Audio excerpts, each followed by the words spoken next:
I was like, the Vietnam War, like, I don't care. I don't care. Apparently, I did care. Hello, everyone, and welcome to today's video. My name is Reagan. If you've never seen me before, I do book content, and we have another book video today. Today, we have my we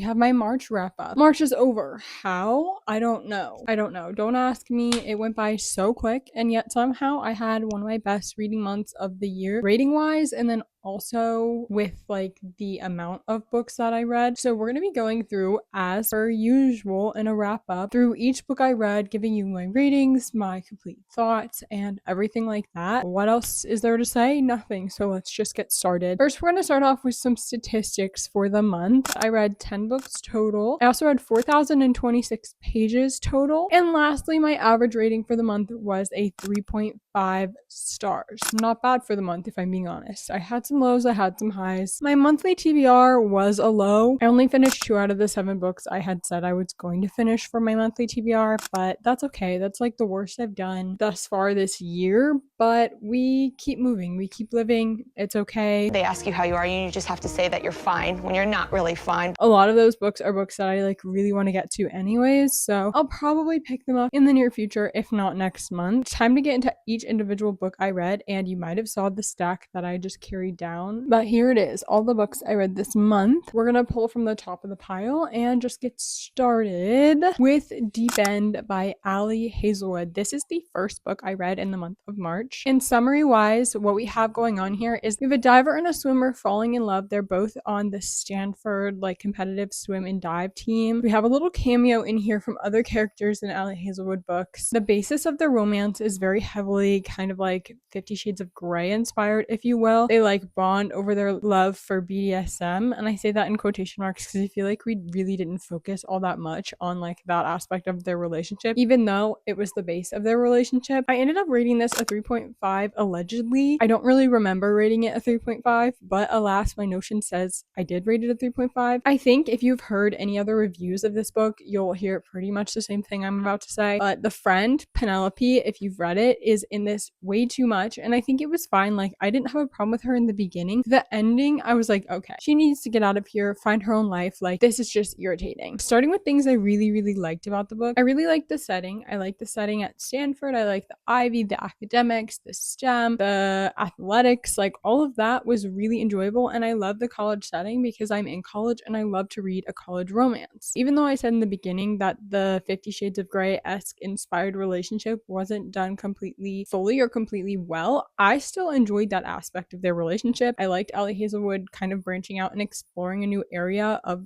romance, and it was enjoyable, and I didn't really find much wrong with it other than that like it was kind of half done. For a first like jump into that world of romance, I feel like it wasn't terrible, it wasn't bad. Things I didn't like about this book, like I said, Penelope, Penn, that whole situation, didn't like that. But the only other thing I really didn't enjoy, and it's not that I didn't enjoy it, but it's just something that wasn't present like it normally was in Ali Hazelwood books, is I didn't understand the MMC the same way that I normally do in Ali Hazelwood books. Let me explain. So what normally goes down in an Ali Hazelwood is you don't have the male main character's perspective. However, somehow through Ali Hazelwood's magical writing style, you know exactly what he is thinking at all times. And that happened somewhat with Lucas as a main male character, but not as frequently as I really like in Ali Hazelwood books. I am all for a dual romance perspective, but Ali Hazelwood has the talent to not have to do that in order to get her point across with her male main characters. That's something I really like about her writing style, and it just wasn't present in this book, which was kind of disappointing for me. I love Miss Ali Hazelwood, my queen. I'm happy to give her that 3.5, even if it's not completely accurate to my rating scale. Moving on. We have a little dip into a new genre for me. We have a historical fiction called The Frozen River by Ariel Lawhon. I am not a big historical fiction girly. I wasn't even planning on reading this month, but the audiobook hold came in for me on Libby, and I was like, okay, I'll start listening to the first part. If I don't like it, I'll put it down and renew my loan for a later date. Now, this setting, I was like not into the setting in the beginning because it was so wintry, and right now it's spring, and I like really wanted to get into the spring vibe, and this obviously clearly is not giving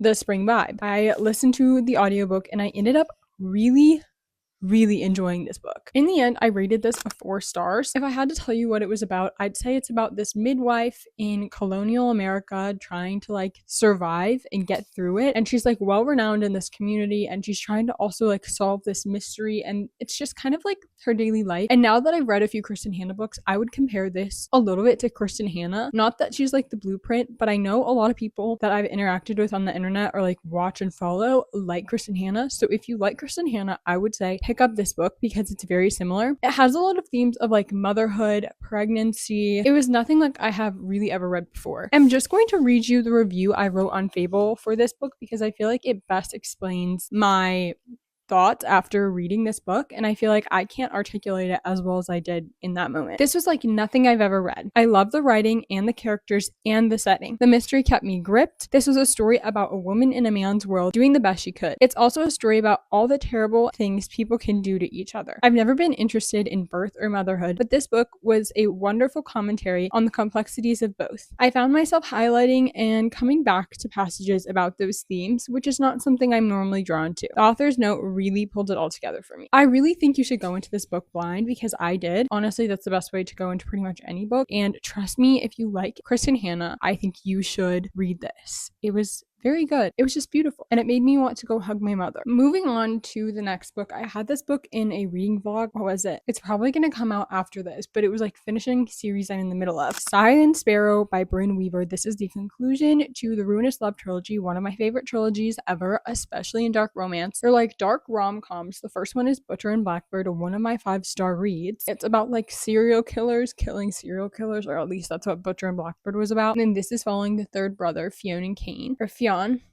Sorry, it's Irish. And Rose Evans. Rose is a circus performer, and she like got injured. Fionn Kane is a doctor, and so she kind of ends up at his doorstep, and he has to take care of her and like rehabilitate her in a way. They also like have a murdery side together, and you know, dark rom-com vibe. Was it my least favorite in the trilogy? No. I think it was my second to last favorite. Like it goes Butcher and Blackbird, this one, and then Leather and Lark. What I really had a problem with was the pacing. It was kind of strange. I wanted more plot throughout instead of like the first half of the book felt really romance heavy, and then the second half of the book felt really plot heavy, but I wish they had merged them together, kind of like Butcher and Blackbird had, where like a lot of the plot was also a lot of the romance and the banter, and it developed together very simultaneously, which is something I really loved about Butcher and Blackbird. This just felt very segmented in comparison, and I know you should judge each book by its own merit, but it's a part of a series, and I have just been looking for the feeling that Butcher and Blackbird gave me ever since I read it. I also love the epilogue. If you know, you know. I can't wait to read anything else that Brynne Weaver releases. Honestly, she's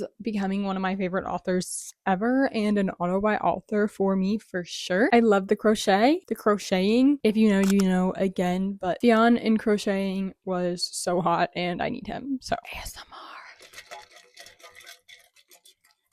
I don't know if you heard that literally at all, but want a break. Next, I read my first Annabelle Monaghan, same time next summer. I read this on spring break and vacation, and I had really, really high expectations for this because of all the things I've been hearing online, all the booktubers I've seen and had love this book and Annabelle Monaghan books just in general. But generally, I just like didn't enjoy it. It's not like I hated it. I didn't really see the hype, and it's not to say that this book doesn't deserve the hype, because I'm sure it does. I think I was just going in expecting something a lot different than what I got, and that's like totally my bad. This is about Sam, and she like basically has her life together. She has a fiance, she has like this nice cushy job in the city, and everything is going well for her. She comes back to her old beach house for like the summer for a little bit of time, and she meets, or I guess re-meets, someone she had like a little flame for in the past, Wyatt, and it kind of throws her life off kilter. She starts to question if she's really happy with what she's doing and if she's really being like authentically herself, as cheesy as it sounds. I just didn't feel anything for the characters. I will admit the writing though was gorgeous and beautiful, and I was underlining a lot of the quotes in here. It didn't leave me a lot of time to root for the romance. Like I feel like I was supposed to feel things for the characters in the last 50 pages, but I just didn't have that build up that prepared me to feel those feelings for those characters, and I was just kind of left like, well,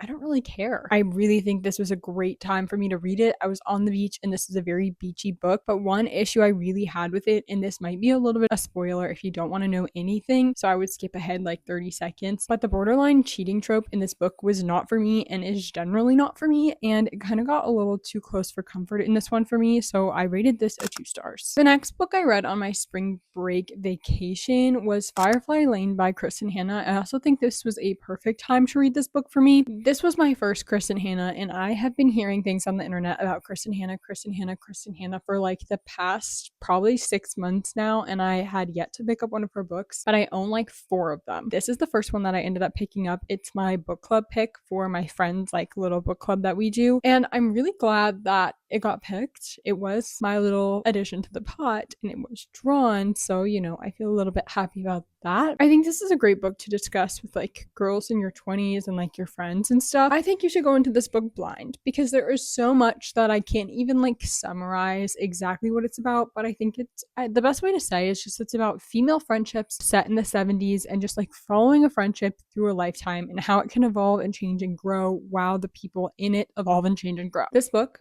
did make me cry, which I was not expecting like the first entire half of the book. And then the last 200 pages gripped me, made me feel things. I did shed a few tears. I, again, really enjoyed the conversations around female friendship and especially motherhood in this book, which I wasn't really expecting. And I guess I read a lot of books that center around like mothers and motherhood this month, which is kind of strange for me because I don't normally gravitate towards topics such as motherhood. Again, this book really made me want to go hug my mother and really made me think about motherhood and my mother in general and just my relationship with my mother through the ages that I went through, like childhood until now adulthood. I think it was just beautiful. I think if you want to read it, I think you should. It's a really good book. Oh, and I don't think I said, but I rated this a 4 stars. Moving into the other 2 books that I read for my finishing series, Rebel Witch by Kristen Ciccarelli. This is the second book in the Heartless Hunter, the Crimson Moth duology. I have too many series that I'm in the middle of. This one is now completed, so that's a check mark for me. This is a YA fantasy and it follows a witch and a witch hunter and they fall in love, but as you can imagine, the prejudice and the politics gets in the way of their relationship. This is, I'd probably say, a romantasy versus a fantasy romance, and it is YA, so world building is a little sparse just because of like the age range it's meant for, but overall it's a pretty fun time. 75% of the book was so solid for me. The first 75% was so good, and I thought I was gonna read it like a 4 stars. It flew by. I was having such a good time. It was like no thoughts, just vibes. Literally, like I would put the book down to film an update for the video I was filming, and I would have nothing to say because I was like, this entire time I was reading and nothing was going through my head. I was just vibing. With that being said, I ended up rating this a 2.5, and I feel like that was pretty generous because the ending bumped my rating down so much. The ending to me was like just genuinely bad. There was so much tension and prejudice and build up in this relationship, all of this stuff where I was like, there is no way that we're gonna resolve this in the next 100 pages when I got to the end. And I was right. It was not a good resolution at all. It just felt like such a cop-out. Just like the solution that we came up with was so not plausible and the planning was just so bad. Like, I know these are kids, but the strategy was that of a toddler. Like the ending was so bad to me and it just was really disappointing. I don't think this is a bad book or a bad series and I would recommend it if you're getting into fantasy, but just like the ending of this was so disappointing. I think there were so many other things you could have done that would have been so much more satisfying and realistic, and just like I felt like it was just a throwaway. You did all this work and then that was the end. It's like threw everything, all of the merit of the first part of the book away, and it made me so disappointed and sad. So that was Rebel Witch. It was a 2.5. Next, I picked up Vengeful by V.E. Schwab. This is the second book in the Vicious or Villains duology. Yes, Villains duology. This was my fault, but I ended up rating this a 2 stars. I read the first book so long ago that I remembered pretty much nothing. And even when I picked it back up and started remembering things, I felt like I just was missing chunks of important information, and that was completely my bad, but I didn't really want to put it down and reread it, so I just let myself kind of fail at this book, if I'm being honest. A lot of the issues that I had with it were kind of just pacing. Like the time and perspective jumps were so frequent. Every chapter we were jumping a time and perspective, and it also wasn't very linear. It was very choppy, which I understand was the point. And if I had read the first book a little bit closer to reading the second book, it probably would have made more sense. But we would jump from like 2 years to 15 days ago. While we were jumping times, we were also jumping between characters. So it was just something that like confused me and wasn't necessarily a problem with the like way the book was written. I honestly have nothing else to say about my problems with this book. I think it was just mainly my fault. I ended up rating it 2 stars and it's over with, and I probably won't go back and reread it. Only 3 books left to go. We move into another romance book, which was Out of the Woods by Hannah Bonham Young. This is a new release. This follows a couple from, if you've ever read Out on a Limb, it's this book right here. This one, it follows a couple that was mentioned in that book. In that book, they're already like fully together and married. So this was kind of not a second chance romance, but it was kind of like about reigniting their relationship. I honestly really enjoyed this. It was rated 4 stars from me. It was about Sarah and Caleb, and they were like high school sweethearts. They got married really young, and now they're kind of feeling like this loss of that spark in their relationship, and they tried to get it back by going on a retreat, a nature retreat into the woods and like camping for a week with like no cell service, no showers, like hardcore. I really loved their love. This was not like the butterfly, you get like the jitters in your stomach, like that crush kind of feeling in a relationship. It wasn't that type of romance book. I liked how it showed how relationships can grow and change and how relationships are really work, especially marriages. It needs maintenance. It's like owning a house. You have this house and it's beautiful and you love it, but over time it can wear away or like kind of decay a little bit. Maybe the wood starts rotting, or maybe you need new plumbing, or it doesn't destroy the whole structure of the house. It just needs repairing every once in a while, a little bit of maintenance. And that analogy I just made up and was probably objectively bad. I believed in them. Like from the first 20 pages, I believed in their romance. I believed that they were meant to be together, but they just needed a little bit of work, and they did that work, and it was really cool to see it go through that process, their relationship go through that process. But again, it wasn't like a normal romance book, so it was hard to rate like a normal romance book. Normally in a romance book, I rate off like swoon worthy, was I kicking and giggling my feet? But this wasn't about that. It wasn't about that first love. It was about like their stability and their loyalty and their ongoing love for each other and how they still have that like spark. And I ended up giving it 4 stars. I would really recommend, but don't go into it expecting the normal romance experience, because that's not what it's for. My second Kristen Hanna and my historical fiction binge of this month, apparently, The Women by Kristen Hanna. This book was so good. Honestly, I don't even know how to put how this book made me feel into words. Hi buddy, you okay?